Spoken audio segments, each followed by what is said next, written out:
Pemirsa, Polda Metro Jaya memetakan sejumlah lokasi di Jakarta sebagai titik rawan kriminalitas. Guna mengurangi aksi kejahatan, Polda Metro Jaya membentuk tim pemburu begal. Aksi kejahatan khususnya begal kerap terjadi di ibu kota. Polda Metro Jaya mengungkap sejumlah wilayah rawan begal mulai dari Jenderal Ahmad Yani dan Jalan Perintis di Jakarta Pusat, Kebayoran Baru, Gandaria dan Patung Kuda di Jakarta Selatan hingga beberapa lokasi di Jakarta Barat, Jakarta Utara dan perbatasan Jakarta. Untuk meminimalisir angka kriminalitas, Polda Metro Jaya membentuk tim pemburu begal yang akan berpatroli selama 24 jam. Selain meningkatkan patroli, polisi juga meminta agar masyarakat aktif melaporkan aksi kejahatan melalui call center. Dan kepada jajaran polisian Polda Metro Jaya untuk menindak tegas para pelaku kejahatan yang membahayakan jiwa masyarakat, bahkan membahayakan jiwa petugas kepolisian. Diharapkan untuk melakukan tindakan tegas dan terukur.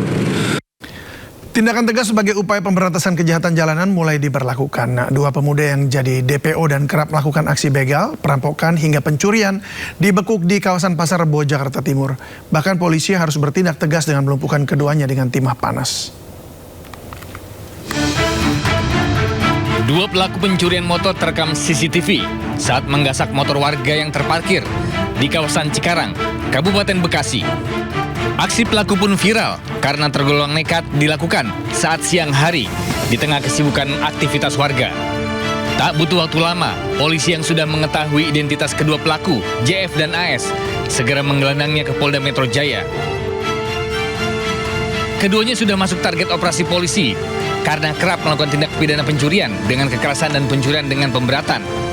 Bahkan, akibat kedua pelaku melawan saat dibekuk di wilayah Pasar Rebo, petugas harus melumpuhkannya dengan timah panas. Hasil pemeriksaan sementara, keduanya sudah 6 kali beraksi di sejumlah titik di wilayah Jakarta Timur dan Bekasi. Kami tidak akan pernah ragu-ragu demi menjaga keselamatan masyarakat dan petugas kami yang sedang melaksanakan tugas. Kami akan melakukan tindakan tegas dan terukur kepada para pelaku begal yang ada di wilayah hukum Polda Metro Jaya. Polisi masih mengembangkan jaringan pencurian ini dan masih mengejar keterlibatan pihak lain dalam aksi kejahatan keduanya. Sementara kedua pelaku dijerat pasal berlapis dengan ancaman hukuman hingga 15 tahun penjara. Dari Jakarta, Henry Sayangbati, iNews melaporkan. Kembali ya, ini tolong dong yang melihat becek warna putih gitu ya, ini terjadi pembegalan nih motor enteng. Maraknya aksi begal di ibu kota menjadi perhatian khusus Polda Metro Jaya. Dalam sejumlah kasus, pelaku tidak hanya merampas harta korban, namun juga nekat melukai hingga membuat nyawa orang tak berdosa melayang. Sejumlah wilayah Jakarta kini hampir merata menjadi rawan kejahatan begal, mulai dari Jakarta Pusat di kawasan Jenderal Ahmad Yani hingga Jalan Perintis. Begitu juga di Jakarta Selatan, data kepolisian mencatat wilayah Kebayoran Baru, Gandaria tak luput dari intayan perampok nekat. Sejumlah wilayah di Jakarta Barat, Utara, hingga daerah perbatasan Jakarta menjadi sasaran pelaku. Untuk mengantisipasi kejahatan jalanan, Polda Metro Jaya membentuk tim pemburu begal yang disebut akan beroperasi selama 24 jam penuh. Tim ini dikerahkan ke titik-titik rawan kejahatan, termasuk kawasan rawan pencurian dengan kekerasan, pencurian kendaraan bermotor, hingga aksi jambret. Dan saya sudah perintahkan ya kepada jajaran polisian Polda Metro Jaya untuk menindak tegas para pelaku kejahatan yang membahayakan jiwa masyarakat, bahkan membahayakan jiwa petugas kepolisian. Diharapkan untuk melakukan tindakan tegas dan terukur.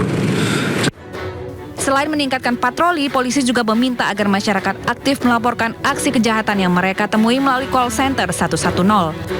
Tim Liputan iNews melaporkan.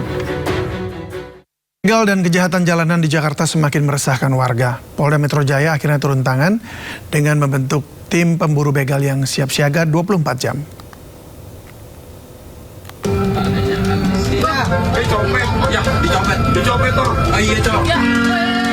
Asyik merekam bus telolet yang melintas, seorang bocah malah jadi korban jambret ponsel di Jalan Pahlawan Rempoa, Tangerang Selatan, Banten. Pelaku yang mengenakan helm ojol tiba-tiba merampas ponsel korban yang tengah digunakan.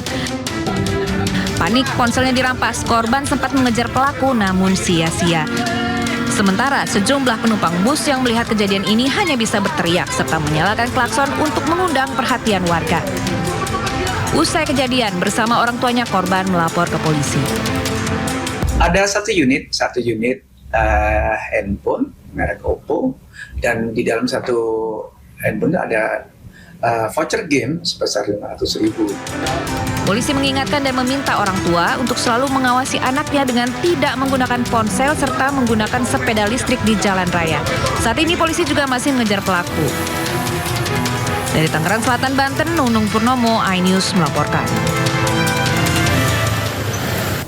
Ya pemirsa, tadi adalah informasi terkait tengah asik merekam bus telolet di atas sepeda listrik. Seorang bocah malah jadi korban penjamretan di Tangerang Selatan, Banten.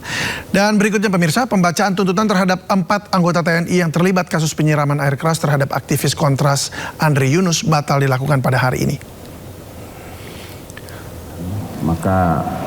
Sidang tuntutan yang seharusnya digelar hari ini ditunda karena auditor mengajukan 2 ahli, yakni dokter spesialis bedah plastik dan dokter spesialis mata dari RSCM yang merawat Andri. Dalam sidang akhirnya disepakati ahli dari kubu penasihat hukum akan dihadirkan pada Selasa 2 Juni. Sementara pembacaan tuntutan dijadwalkan pada Rabu 3 Juni nanti.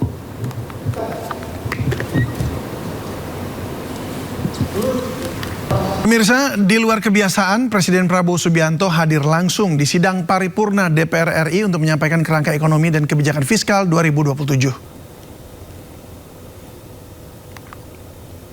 Menggunakan mobil maung, Presiden Prabowo tiba di DPR RI pada pagi tadi dan Prabowo disambut Ketua DPR RI Puan Maharani. Juga turut hadir anggota Kabinet Merah Putih, Kepala Badan, dan Ketua Umum Parpol. Kedatangan Prabowo di sidang paripurna penyampaian kerangka ekonomi merupakan pertama kalinya karena biasanya agenda tersebut disampaikan Menteri Keuangan. Dalam sidang paripurna, Prabowo membacakan sendiri kerangka ekonomi dan kebijakan fiskal APBN 2027. Dalam pidatonya, Prabowo menyebut kehadirannya untuk memberikan keyakinan kepada publik terkait kondisi ekonomi Indonesia. Tahun 2027, pemerintah masih yakin ekonomi Indonesia tumbuh 5,8%, naik dibandingkan target tahun ini 5,6%. Dengan strategi ekonomi yang tepat, kebijakan fiskal yang prudent dan berkelanjutan, saya yakin ekonomi Indonesia dapat tumbuh pada kisaran 5,8 hingga 6,5% di tahun 2007 menuju pertumbuhan ekonomi 8%.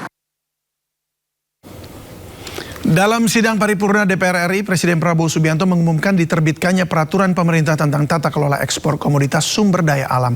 PP ini mengatur bahwa ekspor komoditas sumber daya alam Indonesia harus melalui BUMN selaku pengekspor tunggal. Pemerintah Republik Indonesia yang saya pimpin menerbitkan peraturan pemerintah tentang tata kelola ekspor komoditas sumber daya alam. Penerbitan peraturan pemerintah ini adalah langkah strategis untuk memperkuat tata kelola ekspor komoditas sumber daya alam kita. Penjualan semua hasil sumber daya alam kita mulai dengan minyak kelapa sawit, batu bara, dan paduan besi, ferroalloys. Kita wajibkan harus dilakukan penjualannya melalui BUMN yang ditunjuk oleh pemerintah Republik Indonesia sebagai pengekspor tunggal. Dalam artian hasil dari setiap penjualan ekspor akan diteruskan oleh BUMN yang ditunjuk oleh pemerintah kepada pelaku usaha pengelola kegiatan tersebut. Ini bisa dikatakan sebagai marketing facility.